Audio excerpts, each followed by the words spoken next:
여러분 안녕하십니까? 누리 PD입니다. 자, 2차 TV 토론 그 결과 판세가 어떻게 바뀔까요? 저는 상당한 영향을 줄 것으로 이제 보고 있습니다. 물론 TV 토론 하나로 뭐 지지율이 완전히 왔다 갔다 하는 것은 일어나지 않습니다. 다만 이 시점에서 지지율이 어느 한 후보가 한 2, 3% 빠지고 어느 한 후보가 한 2, 3% 올라가게 되면 무려 5% 정도의 차이가 극복이 되는 거거든요.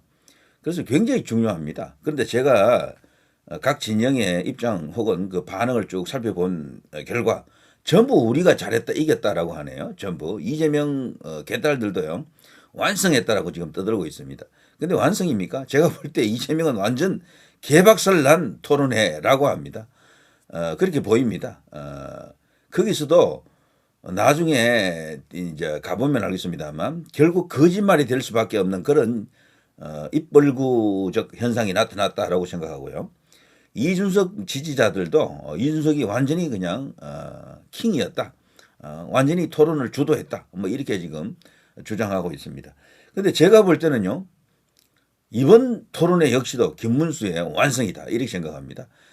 제가 이런 말 하게 되면 에이 김문수가 무슨 토론을 잘해 자꾸 이렇게 이야기하는 사람들이 있는데 그거는 말하는 기술만 봐서 그래요. 말 기술은 제가 볼 때는 김문수 후보가 꼴찌 맞습니다. 그러나 결과적으로 말이죠. 어떤 프레임을 만들었느냐 이게 지지율로 나타날 때 어떤 반응을 보일 것이냐를 고려한다 그러면은 김문수가 1위가 맞아요. 한번 보십시오. 지지율이 누가 제일 많이 올라가는지 누가 제일 많이 내려오는지 그걸로 판단해야지. 김문수 후보는요. 어떤 프레임을 만들었어요. 이재명은 대통령 되면 안 된다라는 그런 프레임을 정확하게 만들었고 이재명의 약점을 정확하게 타격했습니다. 그리고요 타격하려면 시원하게 좀 하지 왜 하다 많은 듯 그렇게 하느냐. 그게 TV 토론입니다. TV 토론이라는 것이요. 내 의도대로 그렇게 끌고 갈 수가 없어요. 상대가 받아치고 회피하고 뭐 아주 짧은 시간이잖아요. 그런만 하면 돼요. 그런만. 김문수 후보가 원래 이런 네거티브를 아주 극도로 싫어한다 그러죠. 이런 뉴스도 나왔었죠. 지는데 네거티브 절대 못하게 한다. 착한 김문수가 속 터지는 국민의힘. 김문수 그런 정치하면 안 된다. 토론에서도 이재명의 한 방 못 보여줬다. 여기 중앙일보에서 얼마 전에 나갔던 기사입니다. 헤드라인 보십시오. 김문수가 기본적으로 이분이 워낙 의지가 굳고 굉장한 어떤 전투력을 갖고 있지만 상대를 직접적으로 공격하는 비난하거나 욕설을 퍼붓거나 이런 것은 뭐 기본적으로 그런 심성 자체가 아니에요. 그 타고나기를 아주 그냥 아주 고품격으로 타고나신 분이죠. 성장 과정에서도 누구를 향해서 욕을 해본 적이 단 한 번도 없다라고 하는 사람이죠. 그러다 보니까요. 김문수의 전투력에 있어서 특히 토론할 때 뭔가 조금 아쉽다라고 생각하는 젊은 친구들이 있어요. 10대, 20대들, 30대들. 이 친구들은 그냥 화끈하게 그냥 상대를 그냥 좀 패주기를 특히 이재명은 뭐 범죄 뭐 백화점이라고 할 정도로 엄청난 혐의를 갖고 있는데 그거 왜 하나 시원하게 못 패느냐 뭐 그런 거잖아요. 근데 드디어 2차 TV 토론에서 김문수가 대폭발했다 이제 이렇게 봐야죠. 저는 이걸로 최소 김문수 후보가 3% 이상 3%가 최저고요. 그 이상 지지율이 올라간다라고 봅니다. 이거는 달리 말하면은 이제 조만간 깜깜이가 이제 내일 모레입니다. 이제 며칠 하면 이제 하루 이틀 남았는데요. 드디어 동점이 나올 겁니다. 동률. 같은 숫자의 지지율이 나올 가능성이 커요. 저 여론조사 기관이 아주 많잖아요. 그 중에서도 적어도 몇몇 여론조사에서는 김문수가 골든크로스를 이뤘거나 같은 숫자들이 나올 수도 있다라고 생각이 됩니다. 이준석하고는 별개로 하더라도 그 정도는 나온다라고 봅니다. 자, 조선일보가 이런 헤드라인을 뽑았어요. 욕설, 갑질, 법카, 부정선거, 2시간 내내 네거티브 난타전. 검증이 되겠죠. 검증. 그리고 이재명이 왜 이 나라의 대통령이 되면 안 되는지를 보여준 적나라한 한판이었다. 저는 그렇게 보고요. 어쨌거나 이번 2차 TV 토론도 김문수의 완성이다. 그 완성의 결과물은 딴 거 없습니다. 지지율로 오직 이제 판단할 수밖에 없습니다. 그 후에 나온 지지율입니다. 그리고 기본적으로 말이죠. 이런 TV 토론을 시청하는 사람들이 누구냐를 생각해야 됩니다. 저는 정치 고관여층이 대부분이라고 보거든요. 실질적으로 이번 대선의 결과물을 갖고 올 중립 중도층, 왔다리 갔다리층은 이런 프로그램 많이 보지 않습니다. 보더라도 아주 적은 숫자가 본다라고 생각하기 때문에 기본적으로 토론 그 자체만을 갖고 누가 잘했니 못했니 누가 말 잘했니 말 못했니 그걸로 움직여지는 판이 아니다라는 것을 제가 분명히 못을 박아드립니다. 그 후에 일어나는 프레임 싸움에서 누가 이기느냐 이슈 싸움에서 누가 이기느냐 이게 중요합니다. 우리 같은 이런 어떤 채널에서 혹은 뭐 언론에서 뭐 각종 SNS 이런 걸 통해서요 그 후 싸움을 지지층에서 하기 시작하잖아요. 여기서 결판이 납니다. 오히려 그 저 시청률이 아무리 높아도 뭐 우리 국민 유권자 중에 10%가 보기 힘들어요 사실 그런 것들은. 때문에 그 후가 중요합니다. 그 후가 이제부터 그 싸움을 이제 시작하는 것이다 이렇게 보고요. 자, 주요 언론사의 헤드라인을 제가 한번 모아봤습니다. 속보 이재명 황당한 내란 사태, 김문수 진짜 총각인가 토론 격론. 자, 민주당의 이번 대선 프레임은 딴 거 없습니다. 이재명 대 윤석열을 자꾸 이렇게 가려고 하는 거죠. 그래서 계엄이다 내란이다 이 이야기만 계속 하는 겁니다. 김문수 자리에 여기 윤석열 대통령이 있다라고 가정하고 그들이 지금 선거 전략을 짰습니다. 이건 제가 누리PD가 오래전부터 이야기했잖아요. 저들은 김문수랑 싸우는 게 아니다. 김문수에 대한 네거티브를 못하고 있잖아요. 할 게 없기도 하고. 그러니까 계속 윤석열 대통령을 소환하는 것이다. 거기에 맞장구 쳐줄 필요가 없어요. 전략적으로. 일단 윤석열 대통령에 대한 이야기는 우파들은요. 무조건 선거 뒤로 밀어야 됩니다. 이재명은 오로지 윤석열 때리기 그것만 하고 있는 것이다. 거기에 동조한 게 여기 권영국이 민주노동당 후보죠. 계속해서 계엄 사태가 어떠니 뭐 내란 사태가 어떠니 이런 식으로 이야기하는 거죠. 물론 과장된 프레임이긴 한데 그걸 김문수 후보의 입으로 이 짧은 어떤 TV 토론에서 바로 잡는다는 것은 불가능합니다. 그래서 김문수 후보의 태도가 다소 어정쩡해 보일 수도 있겠지만 그런 것은 지지층에서 고려를 해야 된다. 자, 거기에 대해서 이재명의 이 도덕성이 개차반이라는 것은 천하가 다 아는 사실인데 이걸 다시 주지시켰죠. 어떻게 보면 이재명은 이 자리에 지금 나와 있으면 안 돼요. 여기 있으면 안 되는 사람이야. 이재명은 진짜 총각인가? 이런 식으로 발언할 정도로 이걸 또 헤드라인으로 뽑을 정도로 말이죠.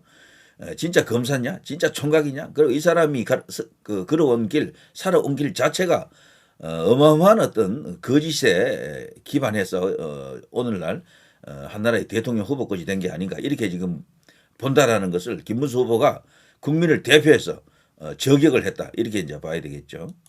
자, 이런 것도 있습니다. 형수의 욕, 소방관의 갑질. 그런데 소방관의 갑질 이것은 안 통해요. 왜냐하면 예전에는 통했어요. 김문수 하면 그냥 소방관 갑질만 생각난다라는 젊은 친구들이 많았거든요.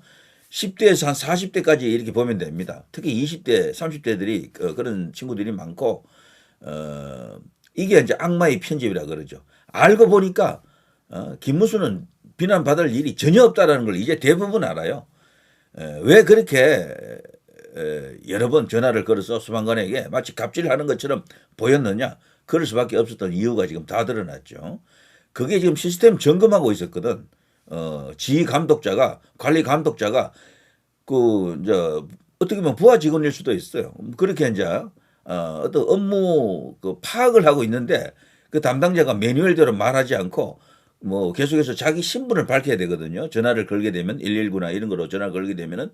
근데 그게 없다 보니까 도지사 김문수입니다를 계속 외쳤던 것이고 그리고 그 배경에는 그런 119 관련 어떤 그런 문의라든가 국민적 어떤 SOS 어떤 그 구원 요청이 들어갔을 때 응대를 어떻게 하느냐 반응을 어떻게 보이느냐 이것 때문에요. 해결될 문제가 잘못된 경우가 많거든요. 그때도 김문수 후보가 자기 관내에 그런 어떤 끔찍한 일들이 있는 것을 잘 알고 이제 그거를 개선하기 위해서 뭔가 시스템을 좀 확인하기 위해서 전화를 걸었는데 아니나 다를까 문제가 된 신분도 밝히지 않고 뭐 그냥 장난 전화 취급하는 이런 것들 그것 때문에 사람들이 죽어간 그런 어떤 사태도 있었다고 하죠. 과거에는 그런 것을 점검하는 차원이었는데 계속해서 우리 언론은 갑질로 몰아갔잖아요. 이제 보니 갑질이 아니었네. 매뉴얼대로라면은 그 소방관은 당연히 김문수 당시 도지사에게 설령 가짜 전화라 하더라도 장난 전화라 하더라도 네 상관 근무자 누구누구입니다 이렇게 말을 했어야 된다니까요. 그게 정확하거든요. 자, 그걸 우리 이제 2030 네티즌들이 다 압니다 이제는. 그래서 이번에 이 소방관 갑질로 이 김문수를 때려봐야 아무 소용 없다. 오히려 형수의 욕 이것을 다시 이제 소환해가지고 도저히 이 인격으로는 대통령이 되면 안 된다라는 것을 분명히 했다. 이렇게 이제 보여집니다. 자, 2차 토론이 1차보다 거칠었다. 김문수 이제 토론 대책팀에서요, 세게 나가야 됩니다라고 아마 주문했던 것 같아요. 누리 PD 생각은 조금 다르긴 한데, 저는 김문수 후보의 장점은 네거티브를 보다는 본인이 갖고 있는 선한 영향력, 과거, 김문수의 최대 경쟁력은 그 과거에 있습니다. 그 과거 그가 걸어왔던 길, 그야말로 이 초인의 길, 저 누구도 정치인이라고 하는 타이틀을 갖고 있는 사람들 중에 그 누구도 김문수가 걸어왔던 이 길에 비교될 사람이 없습니다. 87년 헌법 이후 새로 이제 직선제로 등장한 대통령들이 많았는데 노태우부터요. 대선 주자급들 중에 단 한 명도 없다라고 보여집니다. 너무도 많은 오죽했으면 서쳐도 미담이다. 파파미다. 파도 미담만 나온다. 그 미담 사례 방송은 저도 여러 번 했는데요. 아직도 할 게 너무도 많아요. 너무 많아서 그래. 너무 많았어. 그것을 제가 또 오늘 또 몇 건 하려고 지금 생각 중에 있습니다. 자, 아무튼 2차 토론이 1차보다 거칠었다. 과거 어마어마한 어떤 그런 전설 같은 일화를 갖고 있고 그것도 업적이 되고 그리고 선한 영향력이 되고요. 기적이 되고 초인 같은 그런 행보. 그 김문수에게 나라를 맡기면 대한민국은 또다시 올라선다. 지금 성장 잠재력이 죽었잖아요. 그걸 할 수 있는 유일한 인물이다라고 볼 수 있겠죠. 자, 이재명은 지금 난리 났습니다. 지지율이 지금 곤두박질 치고 있거든요. 커피 원가 120원 발언이 컸고 호텔 경제학 그것도 지금 말이 안 되는 거고요. 그리고 너무 오만하게 고개 쳐들었어요. 마치 대통령이 다 된 것처럼 그것이 지금 영향을 주고 있다. 거기다가 무슨 뭐 방탄을 한다면서 방탄 조끼 입고 뭐 방탄 유리막 뭐 안에 갇혀가지고 거기서 그냥 연설하고 말이죠. 거기다 법을 통해서 자기가 지은 죄, 자기가 지금 재판받고 있는 것을 아예 무효화해버리는 그런 법까지 지금 만들고 있습니다. 그야말로 김문수 후보가 제대로 찔렀죠. 독재자 프레임. 당신 독재자야. 그것도 사악한 방탄 독재자다. 세계 독재자들이 많지만 대법원장, 대법관들을 상대로 이런 행패를 부리는 이 조폭 양아치 짓을 하는 그런 독재자는 없었다. 뭐 대법원장을 불러서 뭐 청문회를 하느니 뭐 거기에게 탄핵을 하느니 대법관 수를 30명으로 늘리니 뭐 아니면 100명으로 늘리니 이런 어떤 황당한 개수작을 부리는 게 지금 민주당입니다. 그것을 또 환기시켜 가지고요. 국민들이 왜 이재명을 뽑으면 안 되는지를 확실히 말을 했습니다. 그러면서 자신이 갖고 있는 또 비전도 함께 이제 보여주면서 김문수가 유일한 대안이다라는 것을 잘 설명했다라고 보여집니다. 자, 대선 사회 분야 토론 이재명 황당 내란 김문수 검사 총각 사칭 내란 프레임은 저는 크게 통하지 않는다라고 봅니다. 내란 때문에 뭐 어쩌고 저쩌고 계엄 때문에 어쩌고 저쩌고는 전부 허위입니다. 허구입니다. 허구. 다만 윤석열 대통령 김건희 여사를 자꾸 소환시키는 것은 민주당의 선거 전략으로서 이게 먹히는 것은 맞아요. 그래서 국민의힘 전략가들이 그걸 알기 때문에 가급적 윤석열 대통령 언급을 가급적이 아니고 절대적으로 안 하려고 하는 것이다. 그래서 지지층에서도요, 그 전략을 깨닫고 일단 선거 기간이 며칠 남지도 않았잖아요. 이 안에는 윤 대통령을 될 수 있는 대로 소환 안 하는 게 아마 득표에 도움이 될 겁니다. 그거는 확실합니다.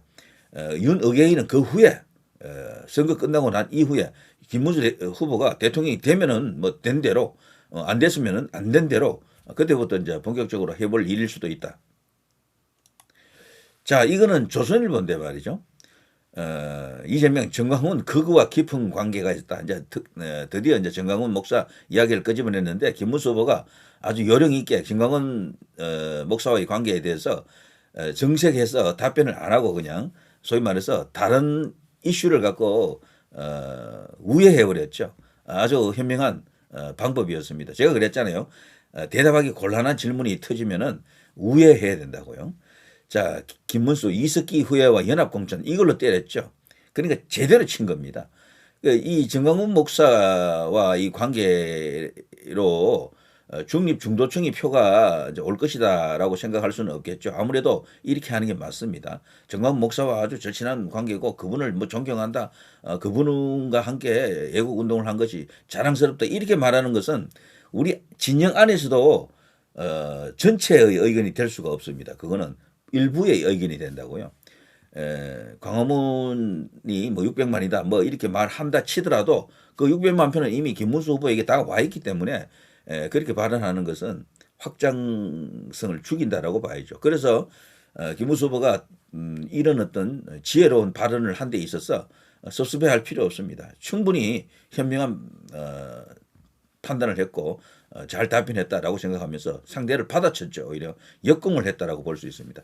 사실 정광훈 목사와의 관계보다도 이재명은 이석기의 후예들 여기에 연합 공천을 해서 국회의원 자리를 줬잖아요. 김문수 후보가 뭐 그런 거 했습니까? 전혀 아니잖아요. 완전히 비교가 되는 겁니다. 누가 나라에 국민에게 더 해로우냐? 그것도 김문수 후보의 완성입니다. 자, 이 오른쪽에 보면요. 이재명 헌정 회복 진짜 대한민국. 김문수 검사 총각사진 가짜 퇴치. 자, 이재명의 이 내란 프레임은 안 먹힙니다. 네. 내란 프레임 그 자체는 안 먹히는데 다만 끊임없이 이제 윤석열 대통령을 계속해서 불러서 소환을 시키고 있다. 이제 그 의도만 잘 알아차리면은 충분히 이번 대선에서 김문수 프레임으로 승리할 수 있다라고 생각이 돼요. 자, 가짜 퇴출하자. 그리고 진짜는 김문수다. 진짜가 왔다. 이겁니다. 자, 이재명이가 자꾸 왜 말이죠. 이 김문수 후보 그리고 여기 파파미 김문수와 이준석 간의 단일화 이야기를 스스로 자꾸 끄집어내는데 결국 단일화 할 것이다라고 이야기하고 있죠. 글쎄요. 저도 뭐 할 가능성이 크다라고 봅니다. 아직은 그 가능성이 크다라고 봐요. 가령 지지율에서 그 사이에 김문수 후보가 혼자 우뚝하는 1위로 치고 나가면은 단일화 없을 겁니다. 그러나 그렇지 않고 어정쩡한 상태가 되면은 결국 단일화 카드가 성사될 가능성이 있다라고 일단 저도 그렇게 보고는 있습니다. 자, 이준석이는 결국 이제 자신이 갖고 있는 최대 강점이 언어 구사력이죠. 언어 구사력. 그렇지만 이준석의 최대 약점은 여기는 서사가 없어. 서사가. 지금의 말 잘하는 이준석만 있는 거야. 그리고 여기 범보수청에서는 어쨌거나 과거에 여러 가지 트라우마가 있잖아요.